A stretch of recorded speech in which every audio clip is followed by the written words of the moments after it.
ബഹിരാകാശ പര്യവേഷണ രംഗത്ത് എലൻ മസ്കിന്റെ സ്പേസ് എക്സിന് വീണ്ടും തിരിച്ചടി. സ്പേസ് എക്സ് കമ്പനിയുടെ സ്റ്റാർഷിപ്പ് ബഹിരാകാശ പേടകം 8ാം പരീക്ഷണ വിക്ഷേപണവും പരാജയമായിരിക്കുന്നു.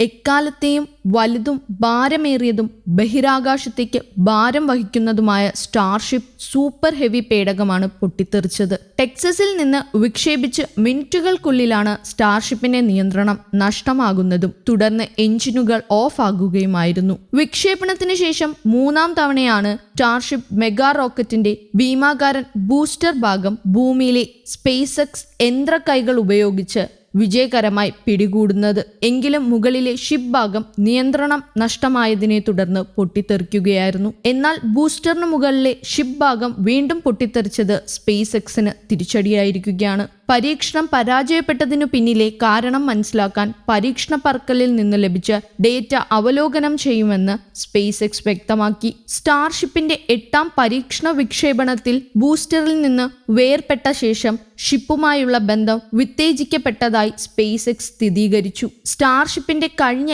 7ാം പരീക്ഷണത്തിലും ഇതേ തിരിച്ചടി സംഭവിച്ചിരുന്നു എന്നാണ് സ്പേസ് എക്സ് അധികൃതരുടെ ആദ്യ ഔദ്യോഗിക പ്രതികരണമെന്ന് പുറത്തുവരുന്ന റിപ്പോർട്ടുകൾ.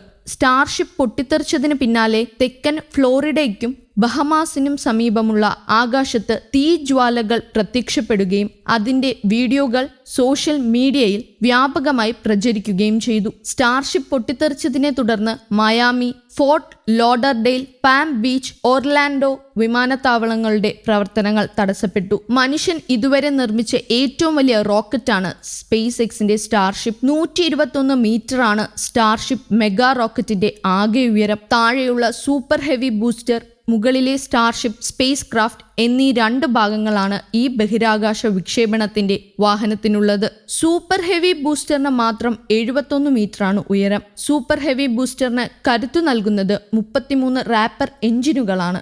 സൂപ്പർ ഹെവി ബൂസ്റ്ററിന് വലിയ പലേഡുകൾ ബഹിരാകാശത്തേക്ക് ഉയർത്താൻ സാധിക്കുന്നതാണ്. ഏറ്റവും മുകളിലെ ഷിപ്പ് ഭാഗത്തിന്റെ ഉയരം 52 മീറ്ററാണ്. ഈ ബൂസ്റ്റർ ഷിപ്പ് ഭാഗങ്ങൾ പൂർണ്ണമായും പുനരുപയോഗിക്കാൻ കഴിയുന്ന ഒന്നാണ്. ചൊവ്വയിലേക്കും ചന്ദ്രനിലേക്കുമുള്ള യാത്രകൾ നടത്താനും അവിടെ താവളങ്ങൾ നിർമ്മിക്കുന്നതിനും സ്റ്റാർഷിപ്പ് റോക്കറ്റുകൾ അനുയോജ്യമാണ് എന്നാണ് സ്പേസ് എക്സ് അവകാശപ്പെടുന്നതായി റിപ്പോർട്ടുകൾ. 2 തവണ നീട്ടിവെച്ചതിനു ശേഷമാണ് സ്റ്റാർഷിപ്പ് 8ാം പരീക്ഷണ വിക്ഷേപണം വ്യാഴാഴ്ച നടത്തിയത്. കഴിഞ്ഞ വെള്ളിയാഴ്ച നടത്താനിരുന്ന സ്റ്റാർഷിപ്പിന്റെ 8ാം പരീക്ഷണം സാങ്കേതിക പ്രശ്നങ്ങളെ തുടർന്ന് സ്പേസ് എക്സ് റദ്ദാക്കുകയായിരുന്നു. വിക്ഷേപണത്തിന് 40 സെക്കൻഡ് മുൻപാണ് മിഷൻ കൺട്രോളർമാർ പരീക്ഷണം നിർത്തിയത്. എന്താണ് പ്രശ്നമെന്ന് സ്പേസ് എക്സ് വെളിപ്പെടുത്തിയിട്ടില്ല. കൂടാതെ ഫ്ലോറിഡയിലെ കെനഡി സ്പേസ് സെന്ററിൽ നിന്ന് സ്പേസ് എക്സിന്റെ ശക്തിയേറിയ ഫാൽക്കൺ 9 റോക്കറ്റുകളിലായി ഇരട്ട ചന്ദ്ര ലാൻഡറുകളെ ഒന്നിച്ച് ബഹിരാകാശത്തെ ഭൂഭ്രമണപഥത്തിലേക്ക് സ്പേസ് എക്സ് എത്തിച്ചിരുന്നു. ജപ്പാൻ കമ്പനിയായ ഈ സ്പേസിന്റെ റെസ്ലസ്, ടെക്സസിലെ ഫയർഫ്ലൈ എയ്റോസ്പേസിന്റെ ബ്ലൂ ഗോസ്റ്റ് എന്നിവയായിരുന്നു. അതിൽ ബ്ലൂ ഗോസ്റ്റ് ലാൻഡർ വിക്ഷേപണത്തിൽ ചന്ദ്രോപരിതലത്തിൽ സുരക്ഷിതമായി ലാൻഡിംഗ് നടത്തി ചരിത്ര നേട്ടം കൈവരിക്കുകയും ചെയ്തിരുന്നു. News desk, Kerala Kaumudi.